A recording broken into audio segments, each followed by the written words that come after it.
Welcome to this overview of motivational interviewing and its application in the comprehensive program provided by the UIC College of Nursing. This training will help care managers and other program staff understand the basics of motivational interviewing, apply these techniques to their work in the comprehensive program, and build class members' motivation to engage in transition activities. Motivational interviewing is an effective tool for helping build members' motivation to transition into the community. Motivational interviewing is described as a collaborative, goal-oriented communication style with particular attention to the language of change. It is designed to strengthen personal motivation for and commitment to a specific goal by eliciting and exploring the person's own reasons for change within an atmosphere of acceptance and compassion. Motivational interviewing has several goals: to help individuals discover their own interest in making a change, to talk about this desire for change in their own words, to identify ambivalence about the change, to plan for and begin the process of change, to elicit and strengthen change talk, to build confidence in taking action, to identify even small changes that are important, and to strengthen an individual's commitment to change.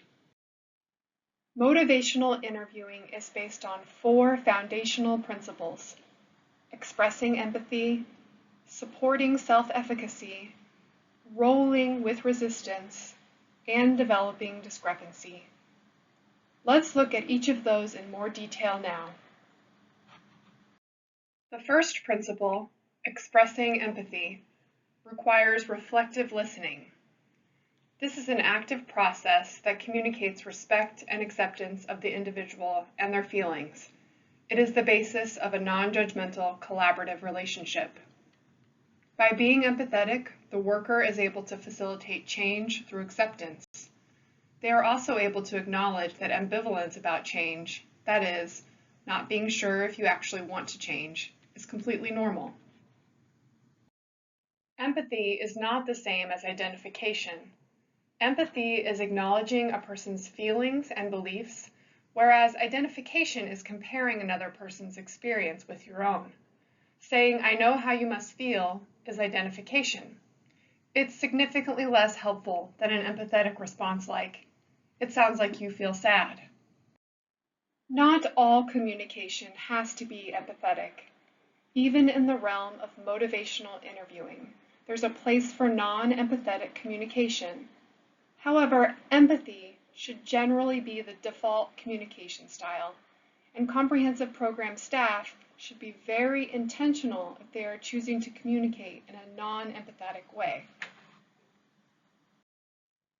Types of non-empathetic communication include directing, which is telling a person what they should do; warning, which is focusing on the potential negative consequences to a person if they do not make the change; advice giving, letting a person know what you think they should be doing; persuading with logic, which is trying to use reason to overcome what is essentially an emotional argument; moralizing, which is operating from a judgmental or morals-based attitude; shaming, that is, making a person feel bad for doing or not doing something; interpreting, which is offering a meaning for a person's feelings that may not be accurate; consoling, telling a person that they shouldn't feel bad or that things will get better;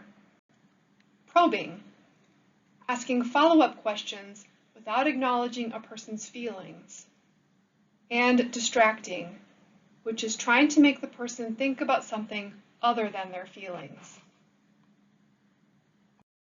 The second principle is exploring self-efficacy. Self-efficacy is a person's belief in their ability to achieve their goals. If a class member appears to be unmotivated or reluctant to change, the root cause may be the member's belief about their ability to make that change. Someone may tell you they don't want to change, but fundamentally, they don't believe that they're able to.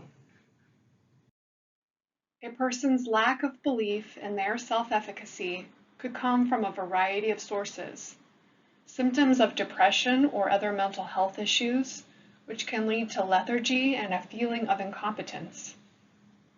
Dynamics that exist in the family of origin. For example, family members who told a person they were incapable. Long-term institutionalization. Individuals who have been in a facility for a long time may not have completed tasks independently for quite some time and may not believe they are able to. Being overwhelmed with tasks required for condition management. Many chronic conditions have complex steps involved in managing them, and the individual may not feel capable of tackling those. And past difficulties with making change. If a person has tried to make a change unsuccessfully multiple times, they may believe that they are unable to do so. Comprehensive program staff can build up a person's sense of self-efficacy by providing education about the program and about the level of effort actually involved. Instilling hope, showing a person the possibilities that exist for their transition. Using one-step-at-a-time language that focuses on small steps towards larger change. Helping a person believe that change is possible, often by telling the person that you believe change is possible. And acknowledging that the person has control over their life and their choices. The third principle, rolling with resistance, is one of the quintessential features of motivational interviewing. Rolling with resistance acknowledges that resistance is a completely normal part of the change process. When a person displays resistance, they are communicating that the worker should change direction or listen more closely to what the person is saying. Resistance is like a red flag that tells you that the person has a different view of their situation than you do. When a member demonstrates resistance, the worker should keep a few things in mind. Rolling with resistance involves avoiding arguments and power struggles. Building an adversarial relationship with the member is unlikely to have a positive long-term outcome. Remember, part of self-efficacy is helping the member understand that they are in control of their lives. Arguing with them can work against that. Perceptions are often able to be shifted, but staff cannot impose a new viewpoint on the member. A member has to want to see things differently in order to be open to a new perspective. Momentum is a key tool in rolling with resistance. A little bit of motion in the direction of change can be built upon, even if the member is expressing resistance. Finally, the person with the best knowledge of the solutions to their problem is the member themselves. Helping the member recognize that they are a great resource for finding solutions to their own problems can both overcome resistance and build self-efficacy. The fourth and final principle of motivational interviewing is developing discrepancy. Members develop motivation for change when they experience a discrepancy, that is, a difference between where they are and where they want to be. Motivational interviewing is an effective tool for helping the person recognize the discrepancy by looking at the outcomes or consequences of their decisions. Program staff can help members develop discrepancy by working with the member to clarify their goals. What does the member want, and how do those goals align with their values? They can help the person identify how their current behaviors and choices either promote or hinder their ability to achieve those goals. Finally, a decisional balance exercise can help the member identify the benefits and risks associated with either changing or not changing. This is essentially a list of pros and cons of keeping the member's behavior the same and the pros and cons of making a change. What are some of the strategies to put motivational interviewing to work? Ultimately, motivational interviewing is aimed at helping the member contemplate, prepare for, and enact change. In order to accomplish this, the worker should listen for key phrases that are called change talk.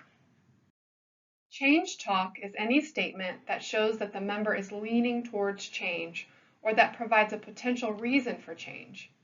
Workers must actively listen to member statements in order to recognize change talk. It is also important to note that change talk has a spectrum of strengths, everything from preparatory, I could make a change, to committed, I will make a change. There is an acronym for the different types of change talk, DARN-C. These are roughly in order from the least committed to the most committed. D is for desire. A member might say, I want to move out, or I would like to have my own apartment. A is for ability. A member saying, I can definitely live on my own. R is for reasons.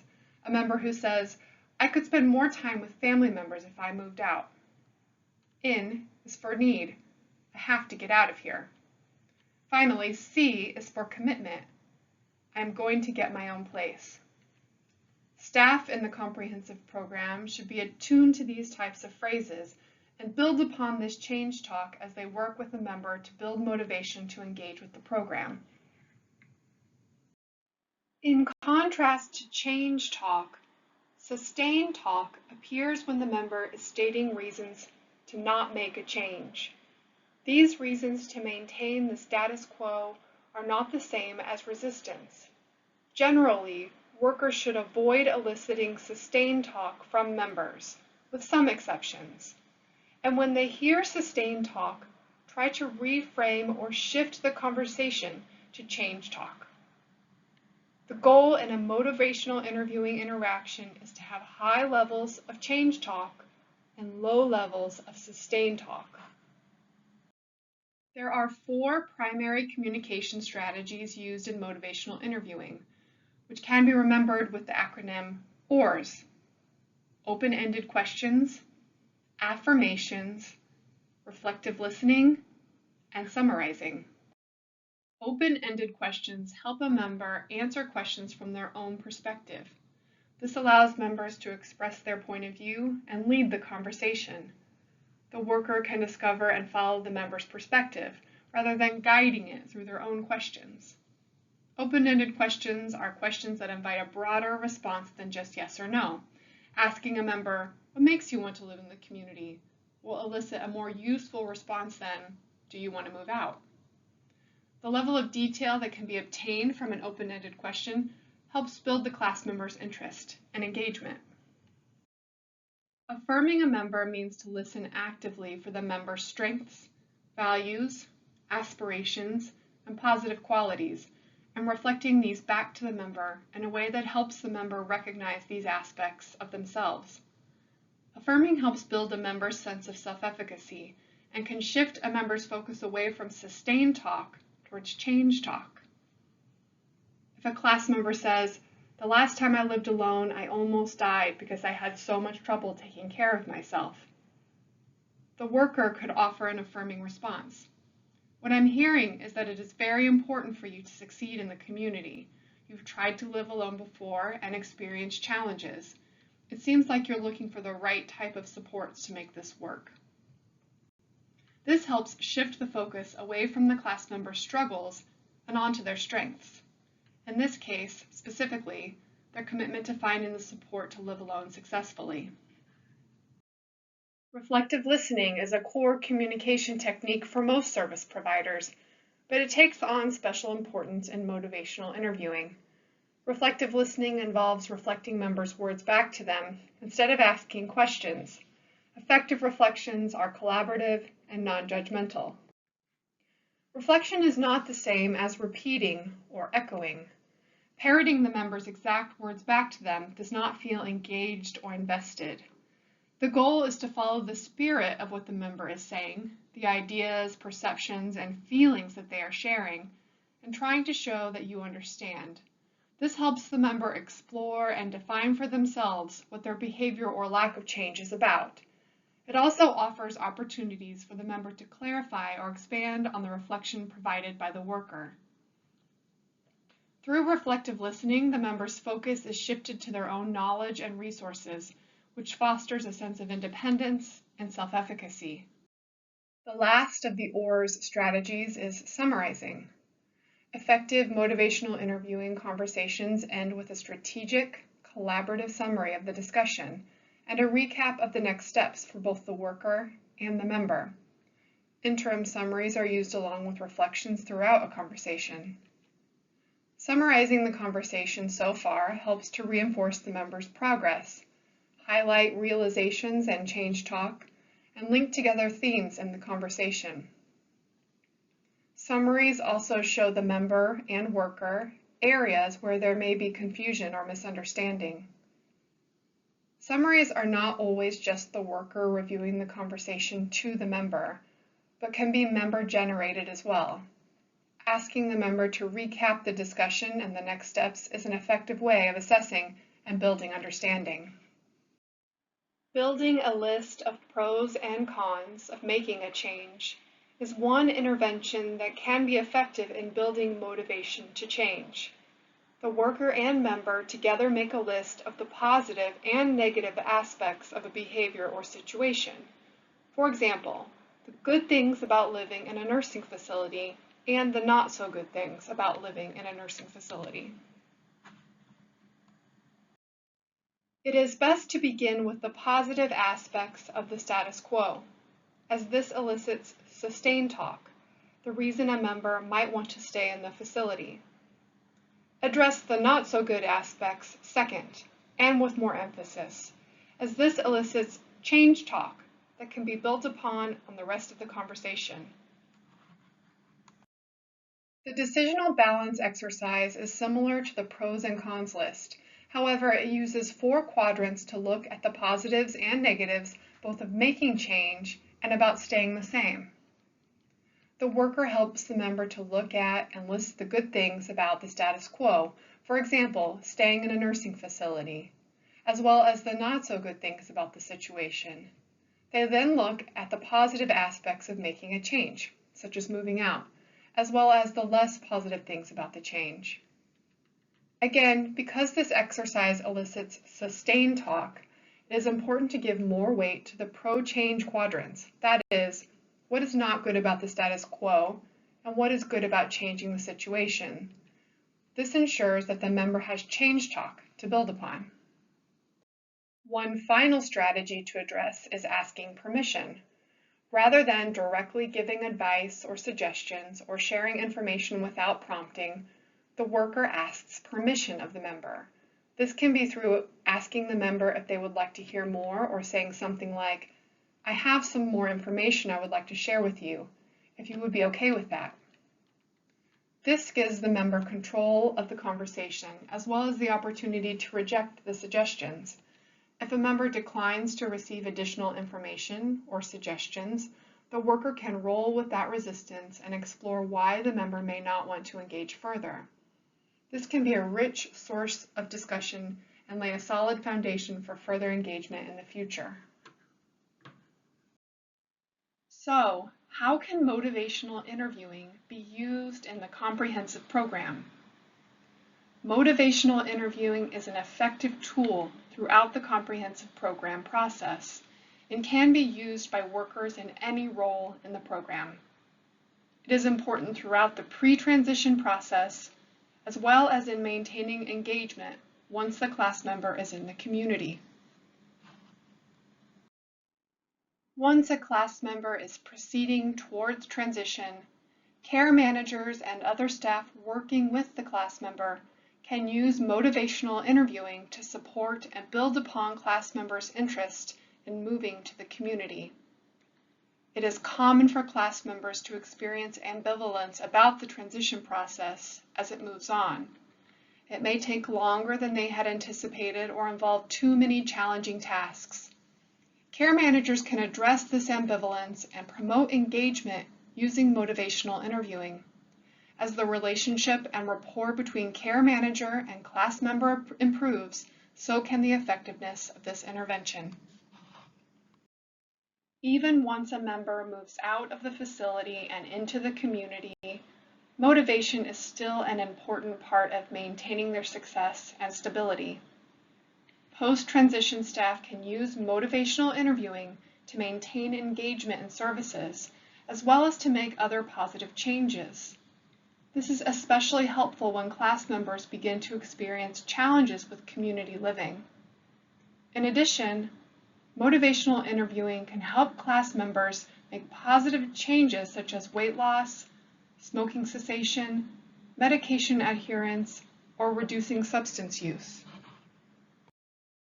There are several additional resources available to learn about motivational interviewing, including the Case Western Reserve Center for Evidence-Based Practice and the Motivational Interviewing Network of Trainers. Agencies and staff should consider additional professional development related to motivational interviewing. Current versions of all comprehensive program policies and forms can be found in the web app library, and educational resources can be found on the Colbert-Williams training website, managed by the UIC College of Nursing. Any questions can be directed to the Colbert-Williams Help Desk, linked at the bottom of every page of the Colbert-Williams training website. Thank you for your attention and efforts to ensure safe and successful class member transitions.